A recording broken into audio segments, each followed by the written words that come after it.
Bíblias em Êxodo, dando continuidade às exposições no livro de Êxodo. Êxodo capítulo 8, versos de número 20 até o verso de número 32. É a quarta praga e é o texto que será exposto nesta manhã. Êxodo capítulo de número 8, a partir do verso 20, irmãos, assim nos diz a palavra do nosso Senhor.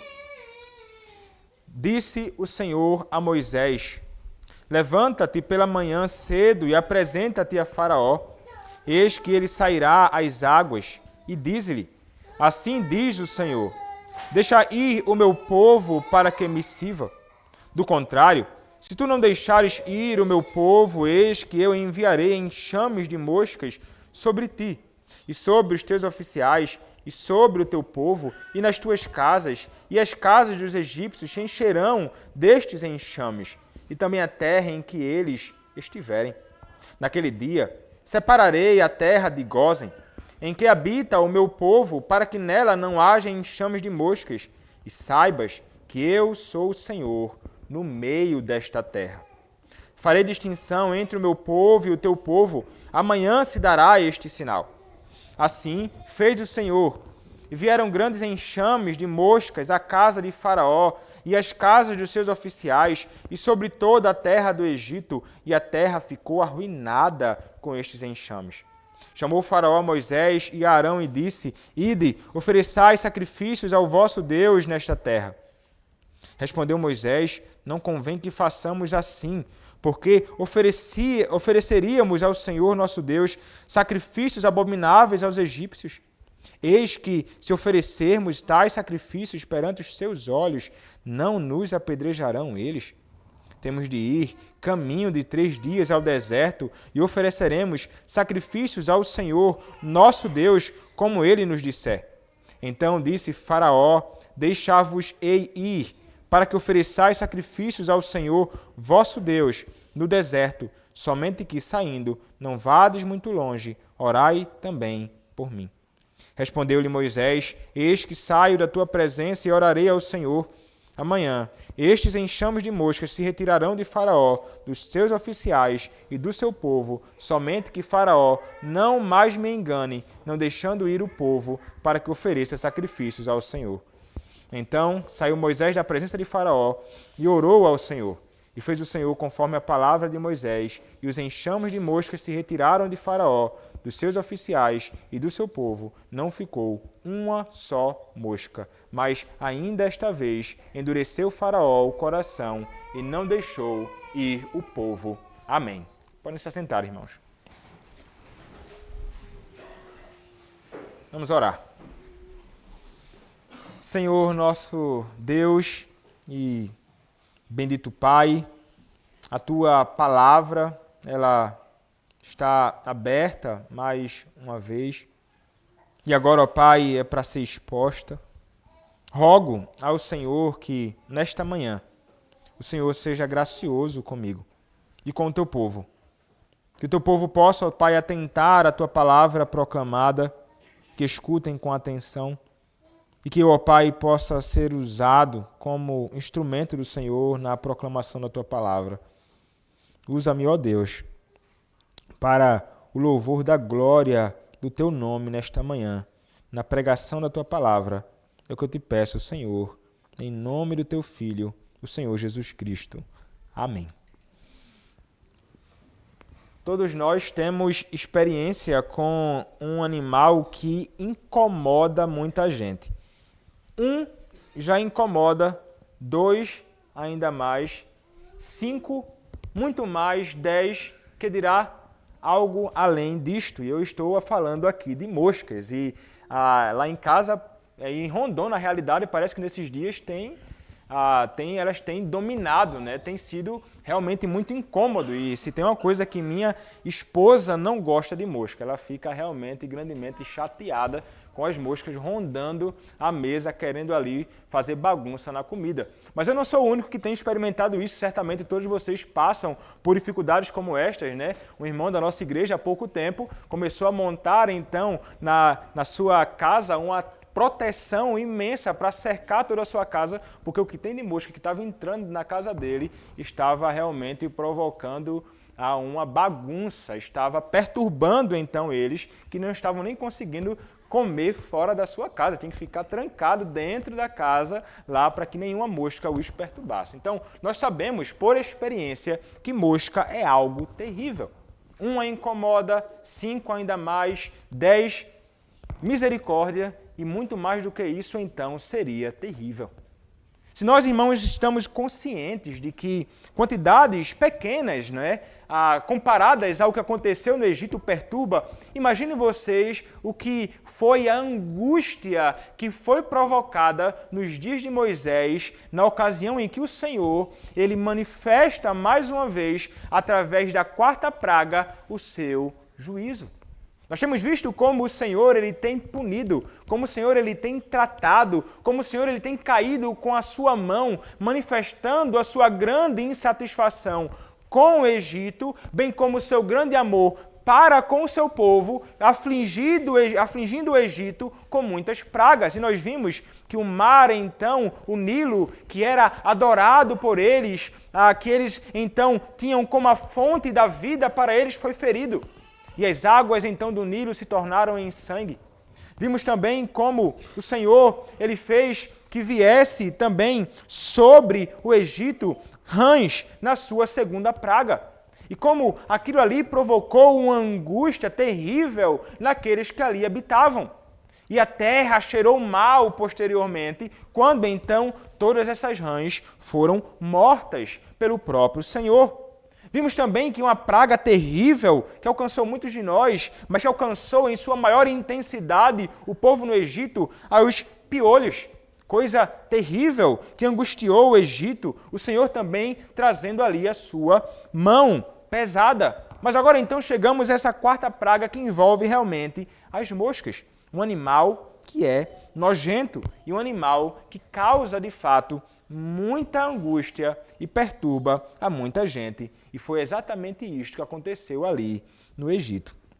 Nós estamos agora, mais uma vez, encontrando o Senhor se voltando contra o próprio faraó e contra todos aqueles que habitavam no Egito. E muito da razão de o Senhor continuar caindo com a manifestação da sua ira é porque faraó, ele continua com o seu coração rebelde. Faraó, ele continua com o seu coração endurecido. Ele não se sujeita ao Senhor, apesar de todas as manifestações de juízo que o Senhor tem trazido sobre ele, sobre a sua casa, sobre o seu reino.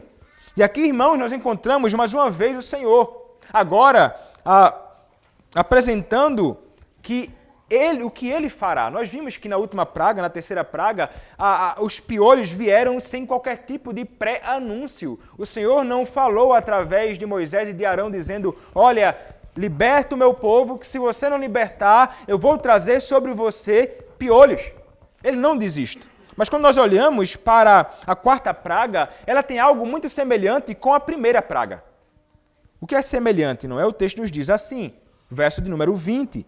Disse o Senhor a Moisés, levanta-te pela manhã cedo e apresenta-te a Faraó, eis que ele sairá às águas. E diz-lhe, assim diz o Senhor, deixa ir o meu povo para que me sirva. A 1ª praga, não é? A partir do versículo 14 de Êxodo, capítulo 7, nos diz, disse o Senhor a Moisés, o coração de Faraó está obstinado, recusa deixar ir o povo. Vai ter com Faraó pela manhã também, ele sairá às águas, estarás à espera dele na beira do rio, tomarás na mão o bordão que se tornou em serpente. Então perceba que é semelhante. Então o Senhor diz ao próprio Moisés, o Senhor Deus, Yahvé, verso 20, levanta-te pela manhã cedo. Então esse homem deveria estar ali, pronto, cedinho, para executar a vontade do seu Senhor. E o que ele deveria fazer? Ele deveria se apresentar a Faraó. Ou ele não deveria recuar de Faraó, mas ir de encontro a Faraó naquele momento. Ele deveria ir encontrar este homem que estava fazendo o quê? É interessante que o Senhor vai ordenar, e nós veremos mais à frente, estes homens vão executar a vontade do Senhor, mas ele é o encontro de Faraó, e Faraó estará fazendo o seguinte, o texto nos diz, eis que ele sairá às águas. O que ele faz, não é? Quando ele vai às águas. Nós mencionamos isto na primeira exposição, na primeira praga, que não tratava-se simplesmente de uma ocasião em que ele ia às águas do Nilo, que provavelmente ali voltaram, né? Certamente voltaram a ser uma água comum, não é? Não eram mais águas de sangue. E ele não estava indo ali para simplesmente tomar um banho de rio, mergulhar no rio ou coisa dessa natureza. Havia, naquele momento ali, para Faraó, uma devoção. Os faraós, o povo no Egito, eles iam ao Nilo porque tratava-se de uma cerimônia de adoração às suas próprias divindades. Então ele não estava indo simplesmente mergulhar, como nós aproveitamos muitas vezes a barragem ou coisa dessa natureza aqui. Nenhum de nós vai ali para adorar a criação. Vamos para contemplar e desfrutar da criação de Deus. Mas o objetivo de Faraó era se prostrar e servir a sua própria divindade. Então perceba que, mesmo tendo o Senhor revelado toda a sua indignação, toda a sua fúria, como ele tem revelado contra Faraó e sua rebeldia e contra os falsos deuses do Egito, mostrando que os deuses nada aqui são e que aqueles que se associam com eles têm um fim que é trágico e triste, ainda assim, este homem, ao invés de abandonar as suas divindades, ele continua voltando, ele volta para a prática dos mesmos pecados cometidos contra o Senhor Deus Yahvé. Ele vai ali adorar os seus próprios deuses. E veja, irmãos, que isso é algo que é triste sobre a realidade deste homem, porque mesmo ele contemplando, ouvindo as exortações do Senhor e contemplando todas as manifestações de ira, ele permanece assim. E ele volta então para as suas antigas práticas. Nós olhamos essa realidade, irmãos, no mundo em que nós vivemos. E essa é uma realidade patente aos nossos olhos na vida dos ímpios. Muitas vezes eles passam por aflições, eles experimentam a dura mão do Senhor e eles então, ao invés de abandonarem aquela vida vil, a vida de pecado, a vida longe do Senhor, eles voltam para cometer o mesmo pecado, revelando assim no seu coração iniquidade e grande insensatez. É interessante porque eles voltam para comer como que do mesmo vômito. É interessante o que diz a palavra em Provérbios capítulo 26, verso de número 11. Provérbios capítulo 26, verso de número 11, a palavra diz assim: como o cão que torna o seu vômito, assim é o insensato que reitera a sua estultícia. Então, o cão que volta a comer o seu próprio vômito, assim é um homem na sua estultícia, na sua loucura, diz Provérbios, que volta então a cometer os mesmos pecados. Essa é a insensatez e a loucura dos homens ímpios. E a gente às vezes se admira, como é que esse homem pode voltar a praticar tais coisas? Como é que essa pessoa volta a fazer essa bobagem novamente? E ficamos admirados quando olhamos para ímpios agindo assim. Mas, meus irmãos, devemos ter muito cuidado. Porque nós, muitas vezes, somos exatamente assim. Nós deveríamos, irmãos, uma vez tendo conhecido a mão graciosa de Deus sobre nossas vidas, e sabendo que o nosso Deus é um Deus santo, um Deus justo, um Deus que não aprova o pecado, tendo nós incorrido em pecado no passado e tendo sido perdoados pelo Senhor, nunca deveríamos mais voltar a mergulharmos o nosso rosto no mesmo pecado. Voltando ao vômito, como o cão volta ao seu vômito. Porque isto é insensatez, isto é loucura. Voltar a cometer os mesmos pecados. Deveríamos, irmãos, aborrecer e odiar qualquer tipo de pecado, sombra de pecado que se revelar diante dos nossos olhos na nossa vida. E deveríamos ainda mais odiar os pecados que nós antes estávamos envolvidos na nossa caminhada. Antes de conhecermos a Cristo, ou até mesmo depois de conhecermos o nosso Senhor. Isso que marcará uma vida de verdadeiro arrependimento dos nossos pecados. Porque aquele irmão que verdadeiramente se arrepende dos seus pecados, ele não vai voltar para cometer o mesmo pecado. Ele vai dar as costas para o pecado. Vai dar as costas à iniquidade. Vai se voltar para o Senhor, para viver em justiça, para agradar ao seu Deus. Unicamente assim caminharão. Então, irmãos, tomemos cuidado, porque o nosso coração é vacilante. Saiba que você não é tão forte como você imagina. Saiba que você pode incorrer em pecados desagradáveis ao Senhor e voltar até mesmo a cometer o mesmo pecado. Isso pode acontecer. Mas não deve ser assim. Devemos travar uma verdadeira luta contra a iniquidade, contra o pecado que ainda há em nosso coração. Devemos matar este pecado que está no nosso íntimo, tentando fazer com que ele seja lançado longe.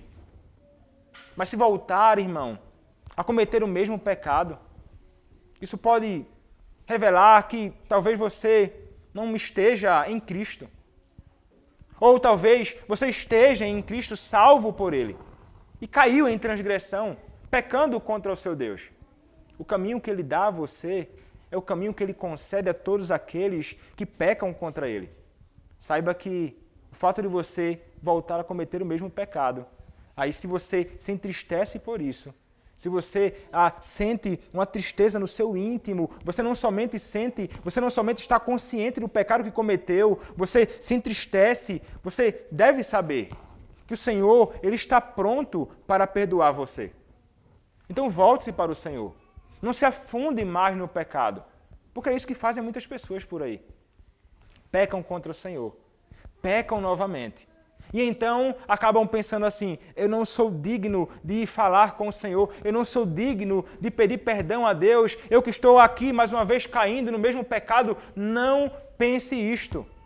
Não caia na malícia de Satanás. É ele quem tenta nos confundir deste modo. Saiba que Deus é gracioso e que Ele está pronto para ouvir a confissão do seu pecado. Ele está pronto para perdoar alguém que se apresenta a Ele com o coração verdadeiramente contrito, verdadeiramente arrependido.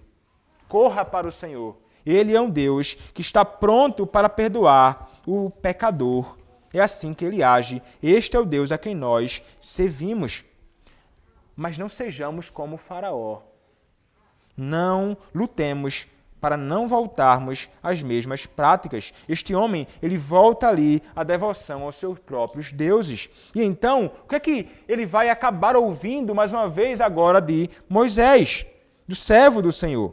O Senhor disse a ele, e diz-lhe, assim diz o Senhor, deixa ir o meu povo para que me sirva. Então perceba, está aqui o Senhor reafirmando aquilo que já fora dito tantas outras vezes anteriormente, revelando assim a sua resolução que não pode ser quebrada. O Senhor Deus, Ele permanece insistindo neste ponto, porque trata-se de algo que é fundamental. O Senhor nos criou para adorá-lo. O Senhor nos redimiu para adorá-lo e está ali agindo alguém como servo de Satanás, impedindo o povo do Senhor e servir ao seu Deus. Então, o Senhor reforça ele, o Senhor Deus Yahvé, deixa ir o meu povo para que me sirva. O Senhor revela aqui, irmãos, eu não quero que o meu povo sirva a você, Faraó. Eu quero que eles me sirvam. Eles não são teu povo, Faraó. Eles são meu povo. Exatamente deste modo, irmãos, que o Senhor Deus ele se relaciona com o seu povo, aqueles que são objeto do seu amor. Exatamente isto Ele fez naqueles dias, exatamente isto Ele faz em nossos dias. Ele deseja arrancar os homens da escravidão de Satanás, a quem servem, para que possam então servir ao Senhor. E o Senhor não quer que fiquemos escravizados ao pecado, servindo ao pecado, mas Ele quer que saiamos desta condição para que possamos ser adoradores dEle. Este é o propósito de Deus, na redenção do homem, quando livra-o do pecado que o condena ao inferno e quando o Senhor também nos livra dos pecados que ainda nos alcançam de nós que fomos redimidos por Ele. Ele quer que estes pecados sejam expurgados, que não sirvamos mais ao pecado, mas que sirvamos a Ele, adorando o Senhor Deus, quer que nós o cultuemos. Este era o desejo dele ali. Esse é o mesmo desejo dele hoje. Deixa ir o meu povo para que me sirva. E então ele alerta. Do contrário, se tu não deixares ir o meu povo, eis que eu enviarei enxames de moscas sobre ti, e sobre os teus oficiais, e sobre o teu povo, e nas tuas casas, e as casas dos egípcios se encherão destes enxames, e também a terra em que eles estiverem. Note que o Senhor, ele vai mais uma vez alertar, ele vai despertar a consciência deste homem, é o que ele intenta fazer, para que esse homem liberte o seu povo. E ele diz, a linguagem é basicamente o seguinte: se você não deixar o meu povo, se você não libertar o meu povo, se você não livrar o meu povo, livrando eles para o Egito, eu vou trazer sobre você grande manifestação de juízo. E ele deixa isso muito claro sobre o instrumento que ele vai usar, não é? É tipo assim, ele vai dizer, olha, se você não enviar o meu povo para o deserto, eu enviarei sobre você enxames de moscas. Então, ele está aqui neste diálogo com o próprio faraó. E as moscas é que serão usadas para isso. E alguns vão discutir, né? Que tipo de mosca é esse aqui? Porque pode ser traduzido também por inseto, não necessariamente por mosca. Alguns vão dizer, olha, provavelmente não eram moscas, eram escaravelhos, né? Uns besouros pretos terríveis, assim que alguns filmes até retratam no Egito, devorando as pessoas. Mas o que provavelmente de fato aconteceu aqui foram moscas. E alguns vão dizer que eram moscas daquelas que dão tanto em animais como em pessoas, que chegam a como que morder a pessoa. Então eram moscas que não somente incomodavam com o seu zumbido, mas eram moscas que incomodavam também pousando sobre as pessoas e como que de alguma forma fustigando essas pessoas ali naquele contexto. Então eram animais que realmente traziam grande perturbação tanto para o animal como para o homem. São essas moscas, então, que o Senhor intenta enviar sobre eles. E perceba, o Senhor vai subjugar não somente o povo comum do Egito. O Senhor, ele vai trazer sobre todos. Isso envolve o fato de a mosca estar sobre os seus oficiais, os magos que nem são chamados aqui para fazer qualquer tipo de coisa, sobre estes homens também que imaginavam ter seus poderes.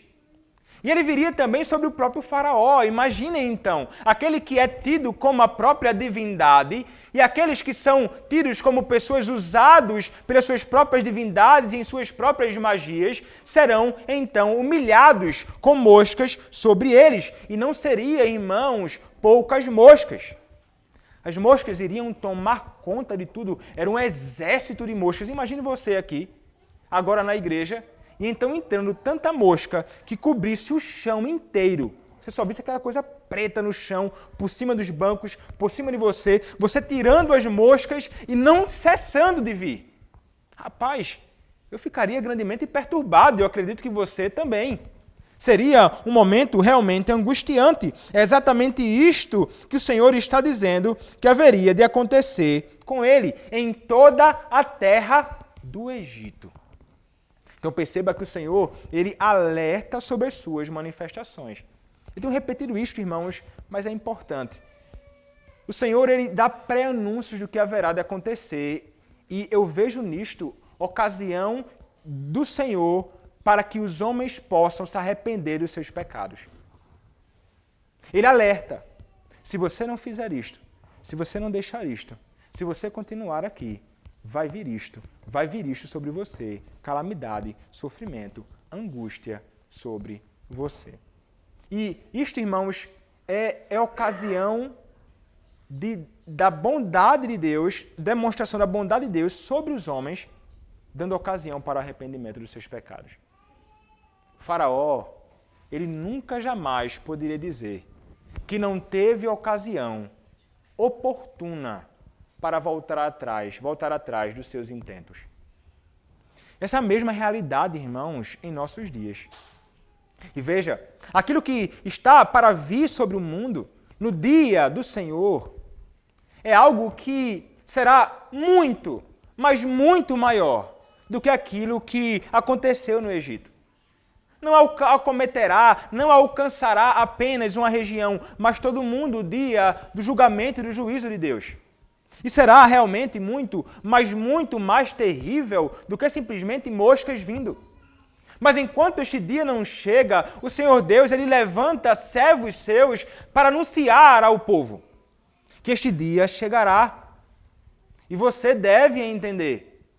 Veja, eu posso falar sobre você e para você que é crente, para que você possa abandonar os pecados que ainda estão alcançando você, com os quais você tem se envolvido, para que você possa abandoná-los, para aguardar o seu Deus chegar com grande expectativa, estando purificados.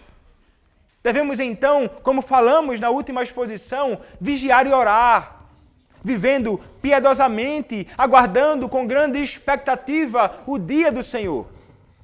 Mas a palavra e a manifestação do juízo do Senhor e a exortação quanto a isso é sobretudo para você que não teme a Deus. Saiba disto. Se você permanecer nos seus pecados, se você não se render a Cristo, se você continuar vivendo a sua vida longe do Senhor, saiba que um dia o Senhor vai vir com sua ira e o momento de arrependimento é hoje. O momento para você abandonar os seus caminhos tortos é hoje. O momento para você seguir nos passos de Cristo é hoje.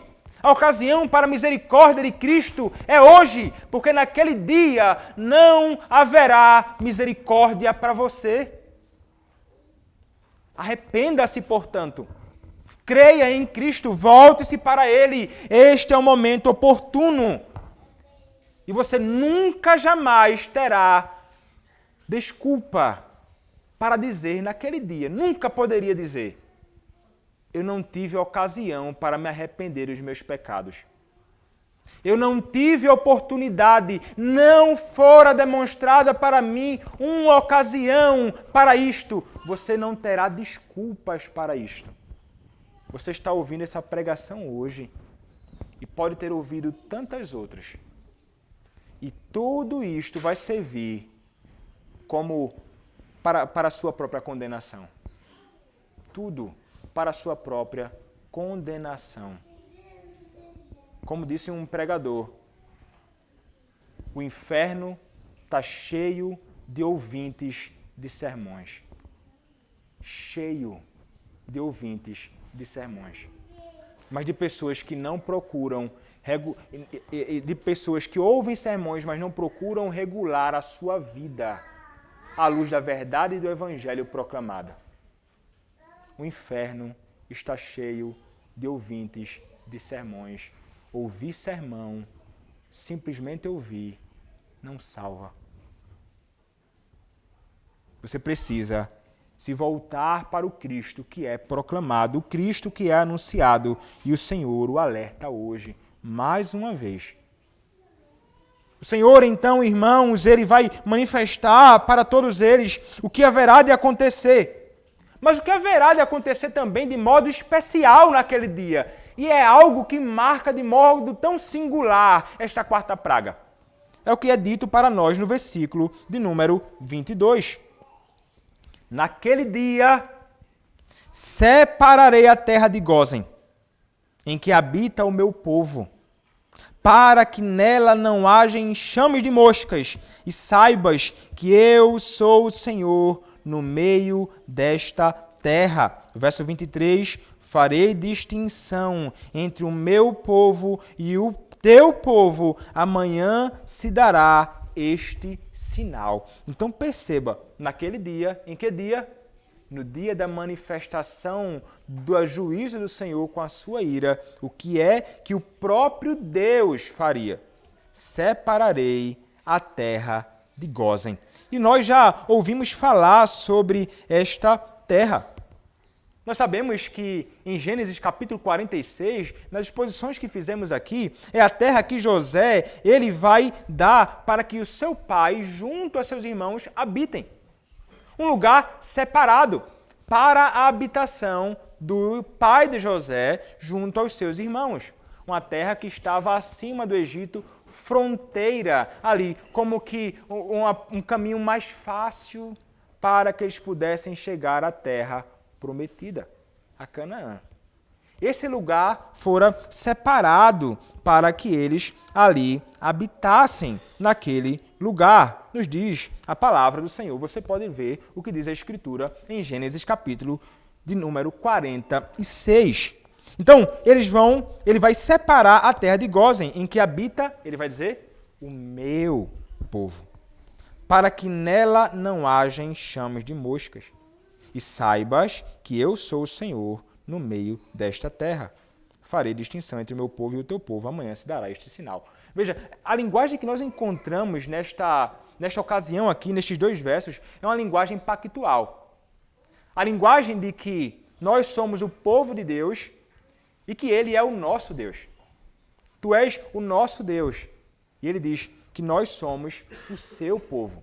É a linguagem do pacto, da aliança que Deus faz com aqueles que estão no relacionamento de amor todo especial com o seu Deus. Lembrem-se, o Senhor Deus aqui, Ele está agindo em favor do seu povo, manifestando a sua ira contra os ímpios pecadores e o seu grande amor na salvação daqueles que pertencem a Ele.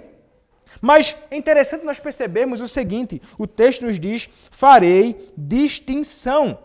Ele vai separar, ele vai fazer distinção entre aqueles que pertencem a ele. E veja, aqueles que estarão ali na terra de Gósen, não é? Eles não haveriam de experimentar sobre si a ira. É isso que acontece. Verso 22, não é?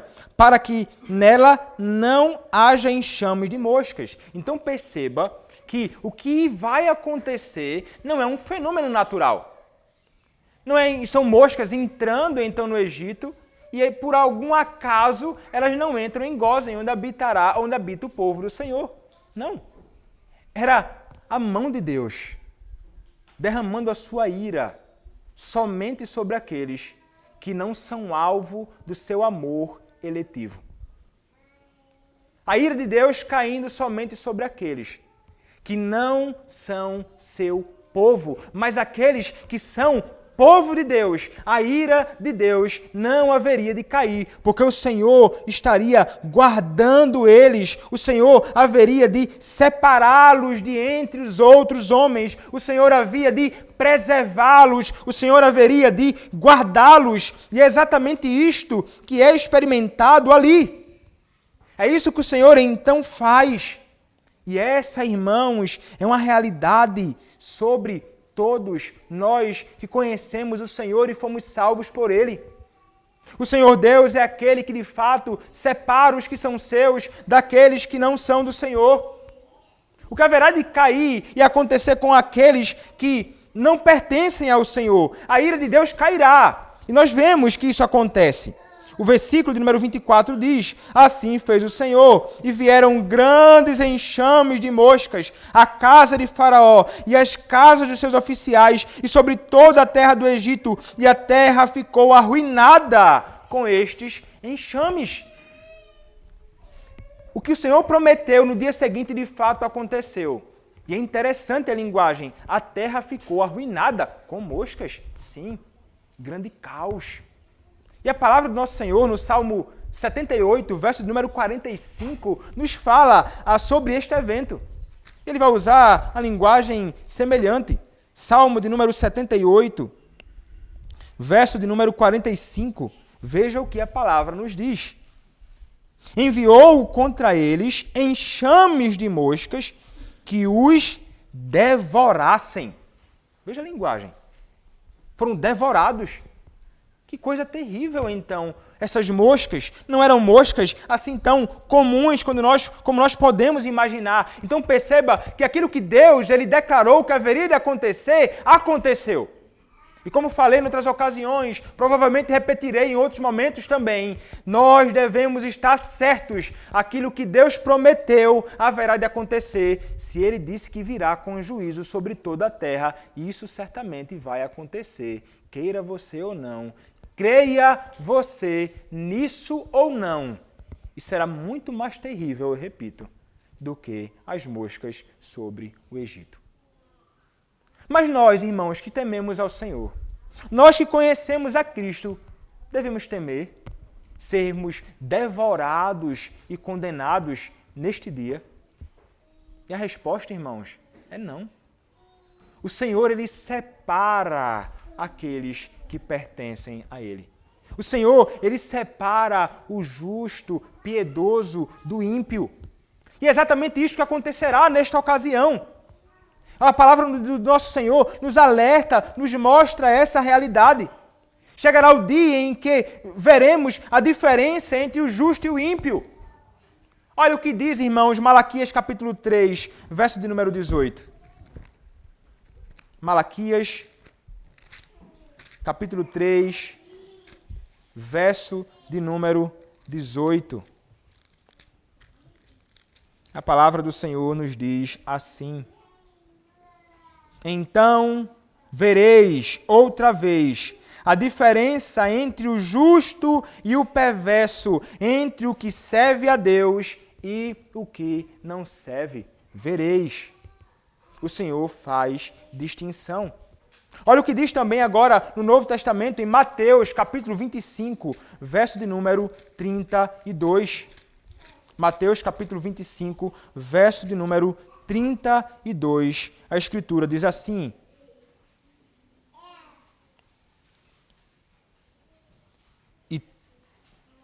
vou ler a partir do verso 31. Quando vier o Filho do Homem na sua majestade e todos os anjos com ele, então se assentará no trono da sua glória. E todas as nações serão reunidas em sua presença, e ele separará uns dos outros, como o pastor separa dos cabritos as ovelhas.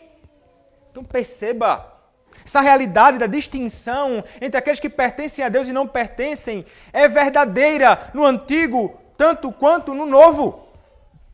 E isto o Senhor sabe quem pertence a Ele. E o Senhor vai, então, nos preservar de males nesta vida, preservando a nossa herança, preservando a nossa salvação até aquele grande e glorioso dia. E naquele grande e glorioso dia, nós seremos poupados da sua fúria. E por que seremos poupados? Por que seremos poupados neste dia? Porque o Senhor, Ele nos redimiu. É interessante, irmãos, porque a palavra que temos no versículo 23, que é traduzida por distinção, é a mesma palavra que é traduzida por redenção. É a mesma palavra que é traduzida por redenção no Salmo de número 111, que nós lemos logo no início deste culto. O Salmo de número 111 nos diz assim, Salmo 111, verso de número 8. Estáveis, verso 9. Enviou ao seu povo a redenção. Mesma palavra, traduzida lá por distinção. É a mesma palavra que também traduzida por redimir lá no Salmo de número 130 que nós lemos. Contigo, porém, está o perdão para que te temam. Aguardo o Senhor, a minha alma aguardo, eu espero no Senhor, mais do que os guardas pelo romper amanhã, mais do que os guardas pelo romper amanhã. Espere, ó Israel, no Senhor, pois no Senhor há misericórdia, nele copiosa redenção dos pecados dos homens. Porque o texto, então, irmãos, em Êxodo, capítulo 8, verso número 23, está dizendo que o Senhor vai fazer redenção entre o seu povo e o povo do Egito. O Senhor vai redimir eles. O Senhor vai arrancá-los daquela condição. E é isso que o Senhor está operando de fato em toda aquela ocasião de juízo. O Senhor está operando, arrancando o seu povo das trevas. O Senhor está arrancando o seu povo das mãos do seu inimigo. O Senhor está redimindo o seu povo. Mas nós sabemos, irmãos, que também há um outro aspecto desta redenção, que nós experimentamos em Cristo, fomos redimidos, mas ainda aguardamos a plena redenção, como nós lemos até hoje. O capítulo 12 da Confissão de Fé de Westminster fala acerca disto. E nós então seremos completamente redimidos. Nós não estaremos mais neste mundo mal, vivendo neste mundo mal, sob a opressão de nossos inimigos, mas habitaremos com o nosso Senhor, dando-nos ali então completa redenção. E foi isto então, e é isto, irmãos, que nos livrará de um dia nós experimentarmos a manifestação da ira de Deus sobre nós. Porque o Senhor, Ele é o nosso Redentor e Ele nos redimiu. Ele nos separou, Ele nos escolheu, Ele nos salvou em Cristo. Então nós não experimentaremos o juízo, porque esse juízo caiu sobre Cristo, o nosso Redentor. Nós somos os redimidos, nós fomos transformados, nós fomos salvos, nós fomos libertos, nós pertencemos a Deus, nós podemos chamá-lo de nosso Deus e Pai, e Ele nos chama de seus filhos, de seu povo.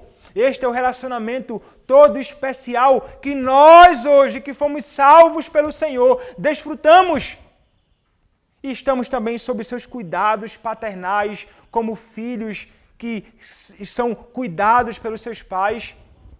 Nós somos assistidos e protegidos por um Pai que é todo-poderoso e que nos ama com um amor que é eterno. Este é o Deus que nos salvou e é este Deus que nós servimos e é este Deus que está sempre conosco, que está sempre agindo em favor do seu próprio povo, fazendo então distinção, separação. E isto é graça. Que graça, irmãos! Não há graça maior do que a graça revelada na redenção dos nossos pecados em Cristo. Não há amor maior do que o amor revelado na cruz de Cristo por nós. Tudo isto nós experimentamos e você deve sempre ser recordado. Não foi experimentado por você porque você é melhor do que ninguém. Nunca o foi. Olha o que diz Deuteronômio, capítulo 7, a partir do verso 7. Deuteronômio, capítulo 7, a partir do versículo de número 7. Diz assim, irmãos, a palavra. Não vos teve o Senhor afeição, nem vos escolheu porque fosseis mais numerosos do que qualquer povo, pois éreis o menor de todos os povos, mas porque o Senhor vos amava. Porque o Senhor vos amava, e para guardar o juramento que fizera a vossos pais, o Senhor vos tirou com mão poderosa e vos resgatou da casa da servidão, do poder de Faraó, rei do Egito. Não é porque você é mais numeroso, não é porque era mais especial, absolutamente nada disso no que diz respeito ao povo do Senhor na libertação do Egito, mas porque o Senhor os amou.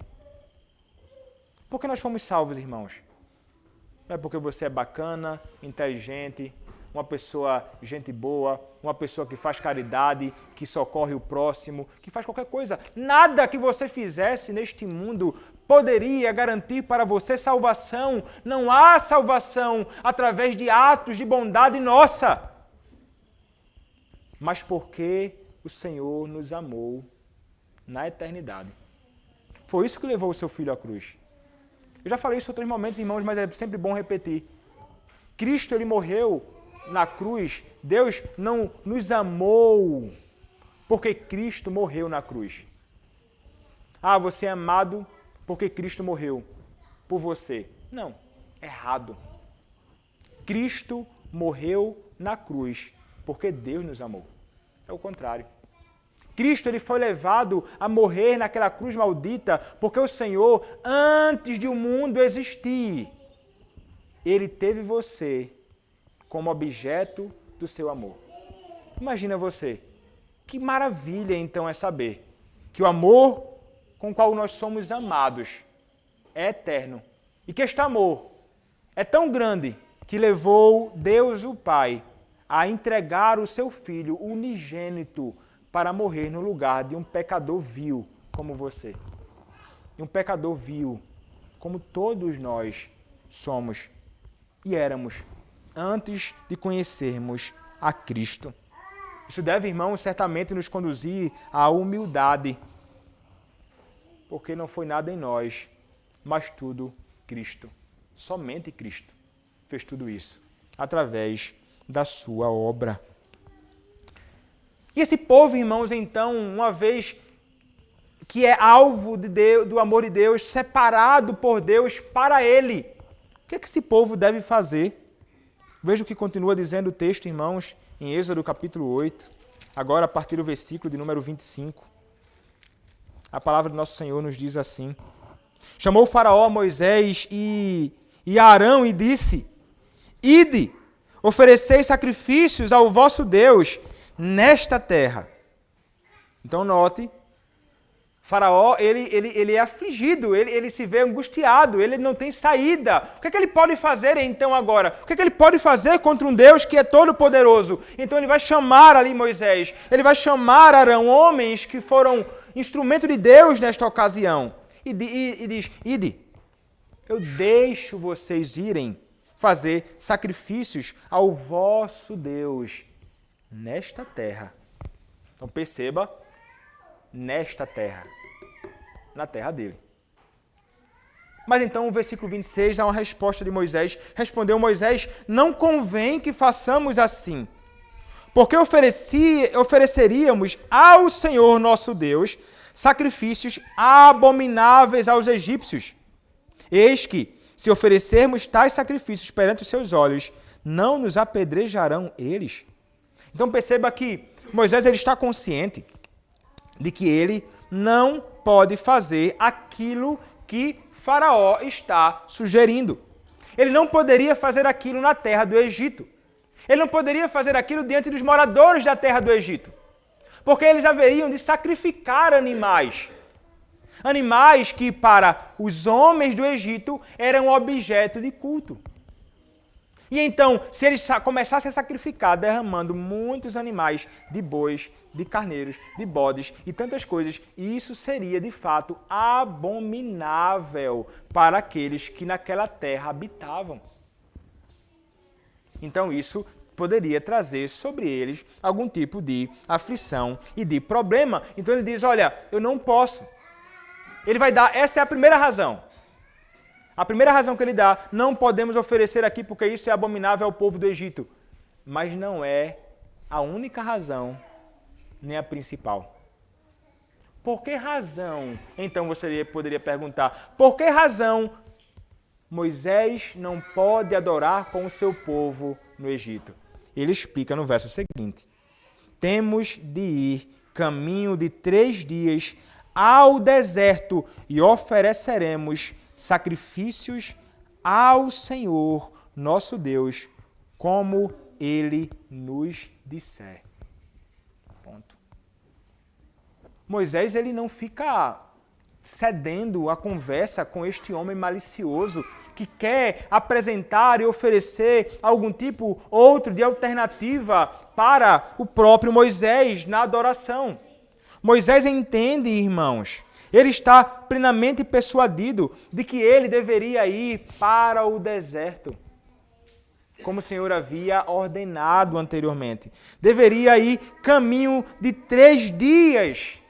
Imagina só, ele estava ali, poderia ser até confortável.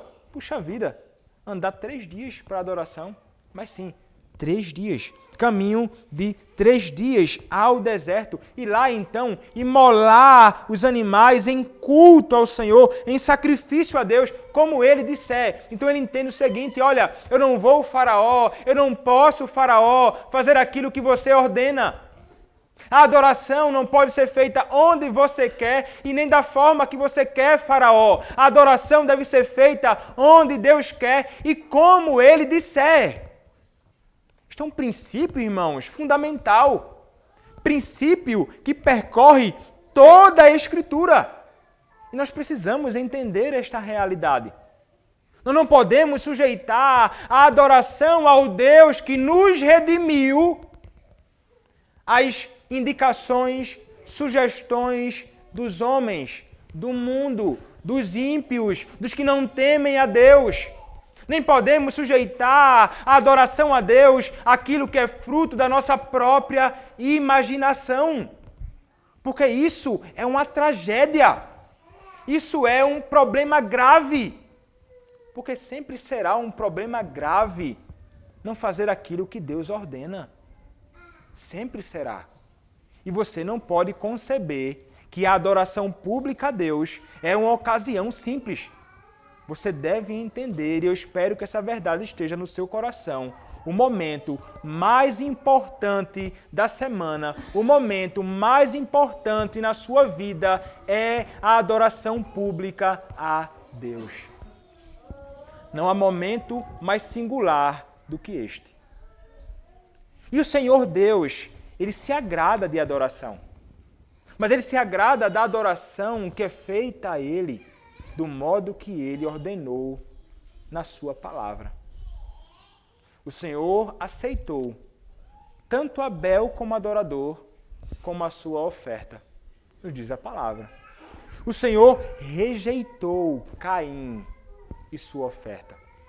O Senhor nos chama a nos apresentarmos diante dele, fazendo aquilo que ele declara e ordena. Do contrário, sobre os adoradores haveria de cair, como caiu sobre Nadab e Abiú em Levítico capítulo 10, a ira de Deus. Fizeram o que o Senhor não ordenou, apresentou fogo estranho, foram consumidos. Arão ficou em silêncio. O Senhor será santificado naqueles que se aproximam dele para adorá-lo. A palavra do nosso Senhor nos diz, no Novo Testamento, que o Senhor Deus, de fato, Ele é aquele de quem nós devemos nos aproximar com temor e tremor. Porque este Deus a quem nós servimos é um Deus que é fogo consumidor. E é um Deus que deve ser adorado, nos diz a palavra, em espírito e em verdade. É uma adoração que é espiritual, simples. E é uma adoração que está em conformidade com a sua palavra. Então rejeitemos, deixando de lado qualquer tipo de sugestão de homens que não amam ao Senhor. E não dê lugar à sua própria imaginação, aos desejos simplesmente do seu próprio coração. Atente para o que diz a palavra. É isto que esse servo do Senhor, com todo o temor a Deus, ele procura fazer neste momento. Nosso Deus, como Ele nos disser. É isso que deve estar no nosso coração, irmãos, mas não é isso que está no coração de muitos. E dirão então, olhando para o tipo de adoração que nós procuramos prestar aqui, considerando como uma adoração fria, um tipo de culto que não faz sentido, um tipo de adoração que eles vão achar realmente desconfortáveis, desagradáveis, porque muitos estão interessados em grandes manifestações extraordinárias sendo feitas no culto, mas não! Isso não é importante. E adorar a Deus de um modo que Ele não determina, não nos abençoa. Eu vou repetir. Adorar a Deus de uma forma que Ele não se agrada, não é meio de bênçãos na nossa vida. Adorar a Deus através de elementos no culto ao Senhor que não foram ordenados por Ele, não serão um meio de bênção para você. O Senhor nos abençoa através dos meios que Ele determinou na sua palavra. E é isso que nós devemos nos ater. Nos apegando, satisfeitos com o que o próprio Senhor Deus nos ordenou na Escritura. Diga quem disser, tente nos subjugar quem for, nós nos sujeitaremos ao Senhor, porque o nosso desejo é agradar o nosso Deus. Nosso desejo será estar na casa do nosso Senhor. Então, perceba, irmãos, que é uma marca daqueles que foram redimidos. É não somente se sujeitar ao que Deus disser, mas se alegrar em desfrutar daquilo que Deus ordenar. Aqueles que foram redimidos por Cristo não desejarão outra coisa neste dia. Não desejarão outra coisa neste dia como mais especial do que a adoração pública a Deus. Por essa razão, muitos momentos eu já falei aqui. Ausentar-se do culto a Deus, se que não for por uma razão justificável, é pecado. Não vir a adoração ao Senhor revela um coração que certamente há problemas que precisam ser tratados. Porque o coração daquele que realmente foi alcançado pelo Senhor arderá a partir da segunda, na expectativa de estar diante do seu Deus que o redimiu. Esse é o desejo do seu coração, meu irmão. Você será que estaria disposto a separar 3 dias de caminhada para adorar ao seu Deus e fazer aquilo que Ele ordenou? Lamentavelmente, as coisas mais simples, razões que não justificam biblicamente, são suficientes para que fiquemos na nossa casa e não saiamos para adorar o nosso Senhor. Que coisa triste esta realidade. E esta muitas vezes é a nossa condição. Ficamos lentos, não queremos nos erguer de nossas camas. E veja, essa não é a realidade que alcança somente você, a mim. Muitas vezes, nós devemos, irmãos, lutar contra isso. Nós precisamos entender que o Senhor Deus, Ele nos salvou, Ele nos redimiu, Ele nos arrancou do cativeiro do Egito para fazer de nós adoradores. É isso que nós precisamos ter no nosso coração. E este dia é o dia especial para isto, do Senhor que nos chama pela manhã e à noite para adorar o seu nome. Aqui está, então, irmãos, Moisés, homem temente ao Senhor, querendo conduzir o povo à adoração. Ele não está, irmãos, preocupado somente com ele. Ele é alguém que está preocupado com aqueles que estão junto a ele ali. Essa é uma preocupação pastoral, portanto. Eu não vou me cansar, irmãos, de falar isto. É uma preocupação que deve estar no coração de todos aqueles que pastoreiam o povo do Senhor. É que o povo de Deus esteja na casa de Deus. Eu vou bater sempre nisto. Eu vou tocar sempre neste ponto. E vou tratar com você, se você se ausentar da reunião solene de culto a Deus. Porque a preocupação é com a sua alma, com o seu coração, para que você possa então se conformar à vontade de Deus. Moisés é homem temente ao Senhor. Ele se preocupava com isso. O texto, então, irmãos, continua nos dizendo que eles deveriam fazer o que o Senhor ordenou. Então, o verso 28 nos diz: Então disse Faraó, deixai-vos ir, para que ofereçais sacrifícios ao Senhor, vosso Deus, no deserto. Somente que saindo, não vades muito longe, orai também por mim. Então, perceba que Faraó, ele vai dizer, olha, deixai-vos ir. Veja, eu vou deixar vocês irem. É o Senhor que vai tirar os homens de lá, não é? Mas ele, eu vou deixar vocês irem, como se estivesse isso no poder simplesmente dele, para que vocês ofereçam os seus sacrifícios ao Senhor Deus Yahvé, no deserto. Somente que saindo, não vá muito longe. Permanece aqui pertinho, na terra. Ele queria ficar com o olho neles, né? Ele não tinha intenção de libertar o povo. O desejo não era somente que o povo fosse adorar, mas que fosse liberto. Mas está este homem lá, revelando ainda que ele tem o intento de alguma forma, ainda conseguir alcançar essas pessoas, tendo-as sob o seu domínio. Então adorem aqui mesmo, neste lugar. Aqui, dentro dos meus olhos. Não vá muito longe. E ele diz, orai também por mim. É a segunda vez que ele pede que orem por ele. É interessante, alguns vão dizer o seguinte, parece que Faraó, ele tem uma confusão na sua cabeça e ele quer que eles adorem ali de uma forma que não agrada o Senhor, no lugar onde o Senhor não ordenou, e pede para que ore por ele. E alguns dirão, É como se ele tivesse na sua cabeça imaginado que haveria a possibilidade do povo de Deus fazer um tipo de culto sincrético. Um serviço que misturasse de alguma forma aquilo que acredita Faraó e os seus pensamentos equivocados sobre a adoração e aquilo que o próprio povo de Deus faz. Então misturar ali a adoração santa do povo de Deus, separado pelo Senhor, com aquelas coisas que aconteciam no próprio Egito. Mas o Senhor não é um Deus que está interessado num sincretismo religioso. O Senhor não é um Deus que está interessado em um tipo de adoração ecumênica. Vai ali se reunir fulano de tal da igreja protestante com o pessoal da igreja papista. Ou ali os presbiterianos adorando ao Senhor junto ao pessoal do candomblé. É um culto ecumênico. Todos participam, qual o problema? Vamos nos unir naquilo que é comum. Vamos deixar de lado aquilo que é periférico. Opa, peraí, isso nunca deve acontecer. Nunca foi vontade do Senhor que nos associássemos a tal ponto desse tipo de adoração sincrética, ecumênica. Isso é estranho à Escritura. O Senhor não aprova isto. Isso é desejo de Satanás fazer algo dessa natureza. E diluir, então, os pontos centrais para que haja, então, uma conformidade entre as religiões falsas junto à religião verdadeira. Isso é corrupção do culto, é corrupção da igreja, é corrupção da verdadeira religião. É o que muitos intentam fazer. Isso não é novidade. Naqueles dias do Faraó já existia.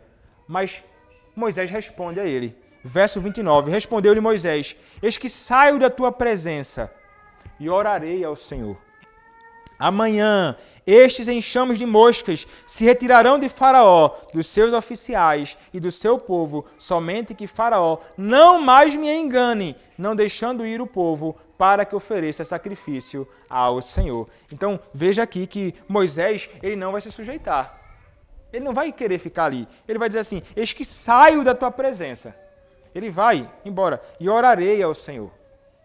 Amanhã, estes enxames de moscas se retirarão de Faraó. Então ele vai declarar, né? Ele vai dizer: eu vou orar por você, essas moscas não estarão mais sobre vocês, sobre o seu povo. E ele acrescenta: somente que Faraó não mais me engane.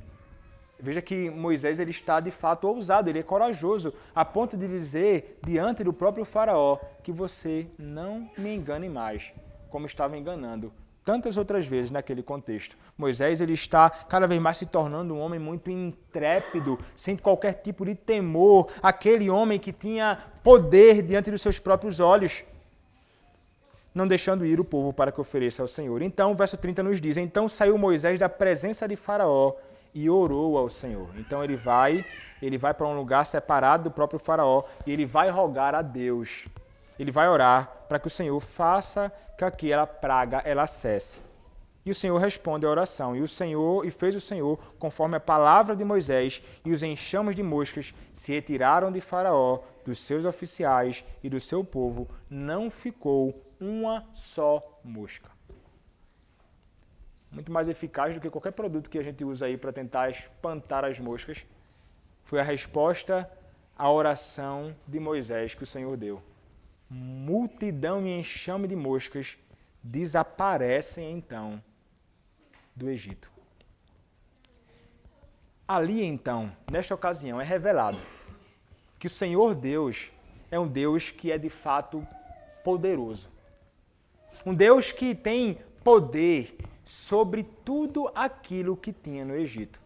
Inclusive, um Deus que é poderoso sobre um Deus que era adorado lá no Egito e que era chamado e conhecido como Senhor das moscas, chamado de Beuzebu, que também é chamado no Novo Testamento de Pai, né? Ou principal dos demônios. É interessante, irmãos, porque, como mencionei anteriormente, e o próprio livro de Números nos indica esta realidade, o Senhor, ele humilhou, destruiu os deuses do Egito com as suas pragas. Este, que servia como alguém que impediria que pestes de inseto entrassem então para bagunçar toda a região do Egito, estava ali, então, sendo humilhado e subjugado, e o Senhor mostrando, eu mando moscas, eu sou o Senhor das moscas, e eu sou o Senhor que mando e que tiro. Declarando, então, para Faraó, para todo o Egito, de que ele somente é, de fato, Senhor sobre toda a terra. Este ato, então, de juízo do Senhor e de misericórdia em livrando eles daquela praga naquela ocasião, deveria fazer com que o coração daquele homem se sujeitasse a Deus. Mas nós sabemos, irmãos, não é isto que acontece. O último verso nos diz, verso 32, mas ainda, esta vez, endureceu Faraó o coração e não deixou ir o povo. Repito, irmãos, aquilo que deveria servir para humilhar o homem, para que ele se arrependesse dos seus pecados, não foi o que aconteceu com ele. E é interessante porque quando nós olhamos, irmãos, para os nossos padrões doutrinários, exatamente o que é demonstrado para este homem é o que conduz as pessoas ao arrependimento. O temor a Deus é a manifestação da glória de Deus e do juízo e a sua misericórdia. O capítulo de número 15 da Confissão de Fé de Westminster, que trata do arrependimento para a vida, nos diz assim: o arrependimento para a vida é uma graça evangélica. Doutrina esta que deve ser pregada por todo ministro do Evangelho, tanto quanto a fé em Cristo. Movido pelo reconhecimento e pelo sentimento não só do perigo, mas da impureza e odiosidade do pecado, como contrário à santa natureza e justa lei de Deus, e ao apreender a misericórdia divina manifestada em Cristo aos que são penitentes, o pecador, pelo arrependimento, de tal maneira sente e abomina os seus pecados que, deixando-os, se volta para Deus, com a intenção de andar com Ele em todos os caminhos de seus mandamentos e esforçando-se para isso. É isto que nós vemos na vida de Faraó, irmãos. É exatamente o contrário de alguém que não se submete ao Senhor.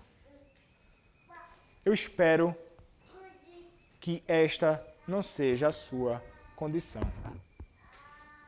Me refiro a você que conhece a Deus. Há muitos, irmãos, muitos pecados dos quais nós precisamos nos desvencilhar.